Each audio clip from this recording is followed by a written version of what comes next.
Hello friends, TSNR में आप सभी का स्वागत है। रिसेंटली TSNR चैनल में जो जॉब अपडेट रिलीज हुआ है फॉर इंडियन आर्मी, वो शायद आपको अच्छा लगा। तो बेस्ड ऑन योर रिक्वेस्ट मैं आज भी आई हूँ उसी टाइप का एक जॉब को लेके फॉर इंडियन एयरफोर्स। तो आइए चालू करते हैं आज का एपिसोड। आइए जानते हैं इंडियन एयरफोर्स क्या ऑफर कर रहा है। आपको शायद ये जान के अच्छा लगेगा। You will feel proud that Indian air force ranks 4th amongst all the air forces in the world because of its competed personnel and aircraft assets. Indian air force का एस्टैब्लिशमेंट हुआ था in 1932 during British empire era. उसके बाद world war 2 का time मतलब 1939 से इसका काफी सारे सर्विसेज चालू हुआ था, like Indian aviation service. Indian air force में एंट्री के लिए 2 टाइप का एग्जाम होता है। एक है AFCAT which is air force common admission test और है EKT which is engineering knowledge test. AFCAT के अंदर 2 टाइप का वैकेंसी है, one is for flying branch and other is for ground. तो फ्लाइंग ब्रांच के अंदर 96 वैकेंसीज है और ग्राउंड के अंदर टेक्निकल नॉन टेक्निकल 2 टाइप का वैकेंसी है। टेक्निकल के अंदर 137 है और नॉन टेक्निकल के अंदर 73 वैकेंसीज है। AFCAT के साथ साथ इंडियन एयरफोर्स में NCC के थ्रू भी एंट्री हो सकता है। NCC एंट्री के अंदर भी 2 टाइप का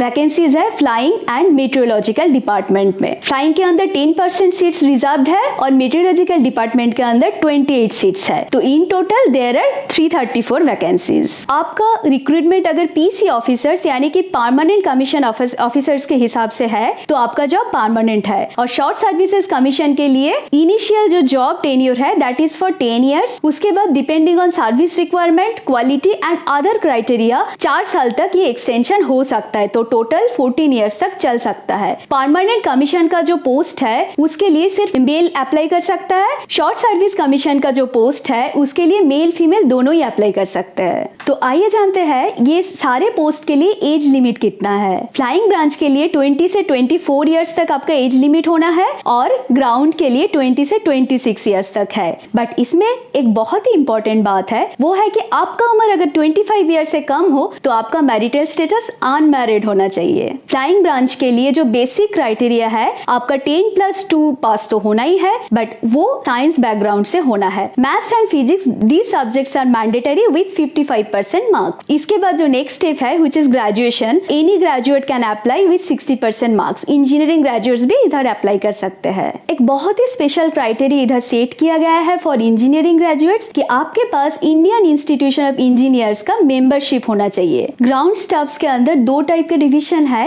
one is for aeronautical engineers and other is for mechanical engineers. Aeronautical engineers के अंदर electronics, electrical, instrumentation, computer science ये सारे डिसिप्लिन से आप अप्लाई कर सकते हैं। इसका जो बेसिक क्वालिफिकेशन क्राइटेरिया वो फ्लाइंग ब्रांच के जैसा ही है। आपके पास 10+2 with maths physics mandatory subject, उसके बाद ग्रेजुएशन विद 60% मार्क्स, ये सारे क्वालिफिकेशन आपको मेंटेन करना है। और ग्राउंड स्टाफ मैकेनिकल जो डिवीजन है उसके लिए भी eligibility criteria is exactly similar to aeronautical engineering. But आप अगर NCC से एंट्री लेना चाहते हैं तो आपके पास ये सारे क्राइटेरिया के साथ साथ एक इंपॉर्टेंट क्राइटेरिया मैच करना है कि आपके पास NCC air wing senior division C certificate होना है। Senior division C certificate NCC में अगर आप काम करेंगे तो 3 साल बाद ये मिलता है। तो NCC फ्लाइंग ब्रांच के लिए this is mandatory. But Indian air force में कोई एक्सपीरियंस का क्राइटेरिया सेट नहीं किया है। इसका मतलब ये है कि आप फाइनल ईयर फ्रेशर्स अप्लाई कर सकते हैं। तो आइए जानते हैं इसका सिलेक्शन प्रोसेस क्या है। सिलेक्शन प्रोसेस काफी लंबा है। इसके अंदर 3 डिवीजन है, एक है रिटन टेस्ट, उसके बाद इंटरव्यू।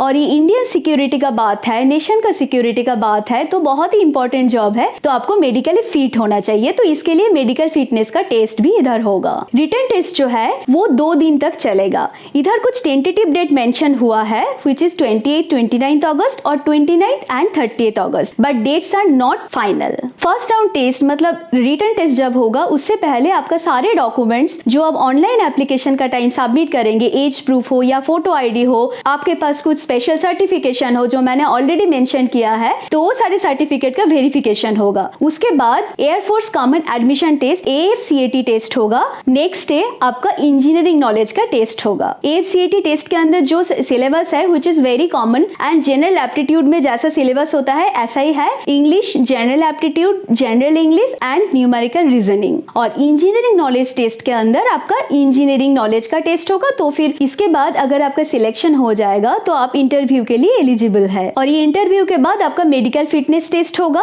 और मेडिकल फिटनेस टेस्ट के लिए आपका एबिलिटी टेस्ट होगा to run 1 mile in 10 minutes. उसके साथ आपको 10 पुशअप्स और 3 चिन-अप्स भी करना पड़ेगा। ये सारे टेस्ट के बाद आप अगर सिलेक्टेड हो जाएंगे तो आपके पास एक लेटर आएगा फ्रॉम इंडियन एयरफोर्स और एक ऑल इंडिया मेरिट लिस्ट भी रिलीज होगा। सिलेक्शन के बाद आपका ज्वाइनिंग होगा और ज्वाइनिंग के बाद फिजिकल ट्रेनिंग होगा। एप्लीकेशन प्रोसेस चालू हुआ है फ्रॉम 1 जून और आप अप्लाई कर सकते हैं थ्रू ऑनलाइन टिल 30 जून। एप्लीकेशन का लिंक नीचे डिस्क्रिप्शन में दिया हुआ है, आप उधर जाके डिटेल नोटिफिकेशन गो थ्रू करिए और अप्लाई कीजिए। Application fee for flying branch officers 250 rupees, but for NCC entry there is no application fee, it is absolutely free. तो ये इंडिया का सबसे बड़ा डिफेंस जॉब है, इंपॉर्टेंट डिफेंस जॉब है, तो सैलरी तो काफी अच्छा ही होगा। तो आइए जानते हैं what they are offering. Flying officers के लिए बहुत ही अच्छा सैलरी इधर नोटिफिकेशन में मेंशन किया गया है, व्हिच इज एज पर पे मैट्रिक्स लेवल 10। बेसिक सैलरी होगा 56,100 और ग्रॉस होगा 83,000 के आसपास। लीव ट्रेवलिंग अलाउंस आपको मिलेगा, उसके साथ साथ 1 करोड़ का इंश्योरेंस भी आपके पास होगा फॉर योर एंटायर फैमिली। और फ्लाइंग ऑफिसर्स या फ्लाइंग कैडेट्स के लिए उसके साथ साथ एडिशनल 12 लाख का एक इंश्योरेंस भी आपको मिल सकता है बेस्ड ऑन योर परफॉर्मेंस। तो आज का जॉब आपको कैसा लगा, please share your feedback in the comment section. इसी टाइप का और भी डिफेंस जॉब के बारे में आप जानना चाहते हैं तो please like, share and subscribe to our channel.